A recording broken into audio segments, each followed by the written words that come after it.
Olá, meu nome é Yasmin Ricardo Azevedo Gério, sou estudante da Faculdade de Medicina da Universidade Federal de Goiás e vou apresentar o trabalho intitulado Revisão de Literatura, Saúde Mental e a Cirurgia de Readequação Sexual, que faz parte do Simpósio Interdisciplinar de Saúde da População Trans, realizado pela LANFAC UFJ. O eixo temático do nosso trabalho foi Saúde Mental LGBTQIA+, e o número do nosso resumo, 150933. Declaro não haver conflitos de interesse e apoio financeiro a este trabalho.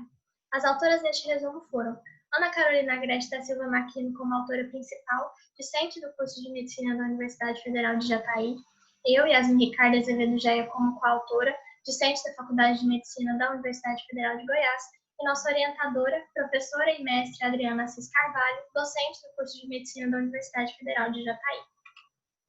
A fim de introduzir e contextualizar esse tema, é importante ressaltar que a cirurgia de readequação sexual é praticada há mais de 60 anos. No entanto, o acesso a esse procedimento como um direito garantido por lei é muito recente e demorou muito tempo para acontecer. Tanto é que a Suécia, que foi o primeiro país a regularizar e legalizar esse procedimento, só fez isso em 1972, há 48 anos atrás. Essa cirurgia representa uma importante alternativa para a correção do sexo natal de indivíduos transexuais. E essa palavra correção merece a nossa atenção. Afinal de contas, o indivíduo transexual convive diariamente com uma incongruência entre o gênero com o qual ele se identifica e o sexo que ele possui. Portanto, essa cirurgia vem como uma possibilidade de tornar gênero e sexo compatíveis para essas pessoas. Além disso, essa cirurgia também almeja a criação de uma genitália funcional, que cumpra com as suas funções fisiológicas normalmente e garanta uma vida sexual plena a esses indivíduos, o que pode gerar um impacto muito positivo na saúde mental dos pacientes que se submetem a esse procedimento.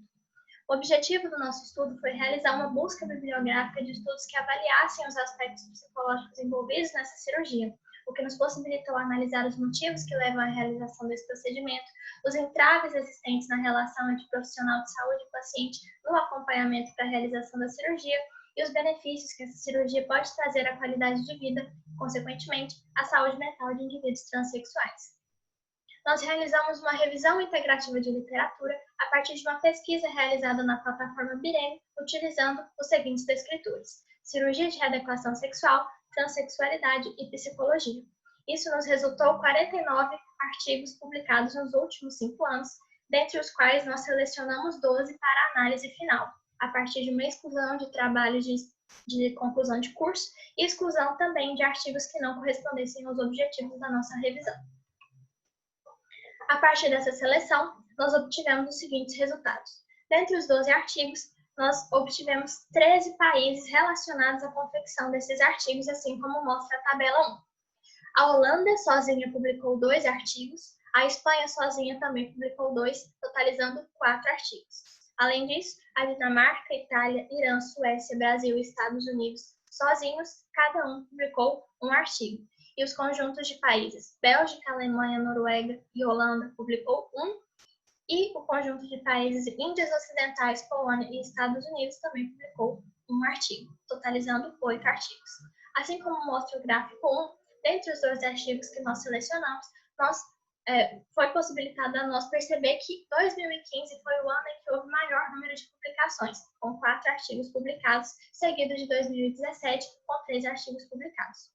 O tipo de estudo mais encontrado foi o descritivo observacional, sendo que 5 artigos realizaram estudos quantitativos e 3 artigos realizaram estudos qualitativos. Também encontramos um estudo clínico randomizado, um estudo prospectivo de coorte e 2 revisões bibliográficas. O instrumento mais utilizado foi o questionário, aparecendo em 7 artigos, sendo o questionário World Health Organization Quality of Life o questionário mais aplicado, aparecendo em 3 dos 7 artigos. As entrevistas apareceram em segundo lugar como instrumentos mais utilizados, aparecendo em 2 artigos. Também identificamos como assuntos mais abordados, não nessa ordem, os fatores que influenciam a tomada de decisão pelo procedimento cirúrgico, a satisfação com os resultados da cirurgia, a comparação entre a qualidade de vida antes e após a cirurgia e o impacto da cirurgia sobre a mortalidade e a morbidade ligadas a transtornos psicológicos e psiquiátricos. A partir da análise dos dados e das informações que os artigos nos trouxeram, nós conseguimos concluir que, mesmo antes da realização da cirurgia de readequação sexual, os indivíduos transexuais são mais suscetíveis a desenvolverem transtornos psicológicos e psiquiátricos, principalmente depressão e ansiedade, quando comparados à sociedade em geral. Isso em função das pressões externas e internas com as quais eles têm que lidar diariamente. As pressões externas estão relacionadas principalmente ao estigma social que muitas vezes acompanha esses indivíduos desde a sua idade escolar e também a rejeição familiar, que infelizmente é muito comum. As pressões internas relacionam-se à não conformidade com o sexo natal e ao sentimento de inadequação frente às outras pessoas que compõem o convívio desse indivíduo transexual.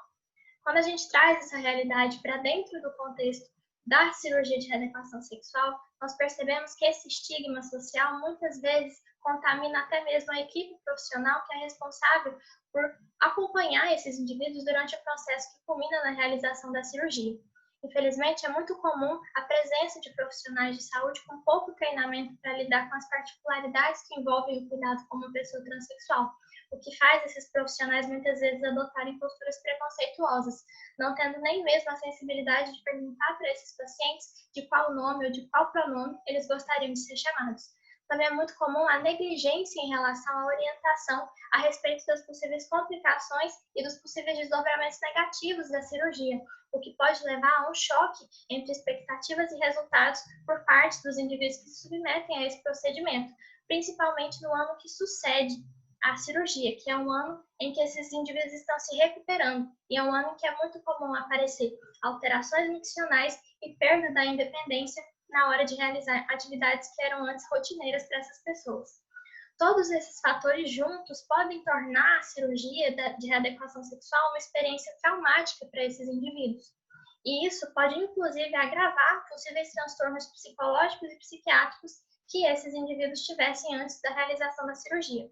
No entanto, nos artigos que nós analisamos, os dados referentes à morbimortalidade por transtornos psicológicos e psiquiátricos ligados à cirurgia de readequação sexual foram conflitantes.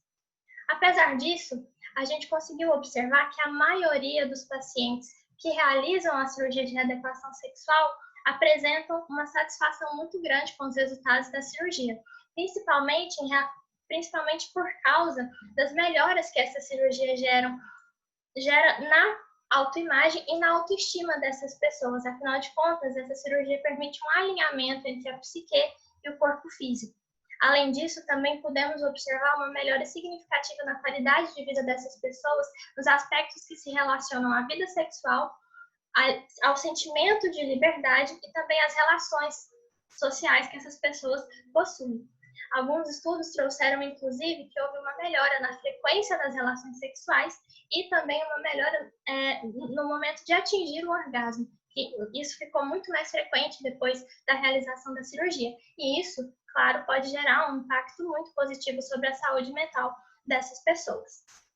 É claro que, quando todos esses ganhos que essa cirurgia possibilita são acompanhados também de uma equipe multidisciplinar que acompanha esses pacientes antes e após a cirurgia de forma personalizada e possuindo também uma equipe que dê um amparo psicológico para esses pacientes, quando isso acontece, esses ganhos podem ser ainda maiores. Portanto, fica muito clara a necessidade da inclusão de temas relativos à promoção de saúde da população transexual na formação dos profissionais de saúde. Também é importante a gente ressaltar que muitos estudos trouxeram a necessidade de que mais estudos sejam conduzidos em relação a esse tema, para que a gente amplie a compreensão sobre esse assunto e torne possível a condução de rastreio de comorbidades e manejo eficazes para essa população transexual. Essas foram as referências que nós utilizamos. Muito obrigada.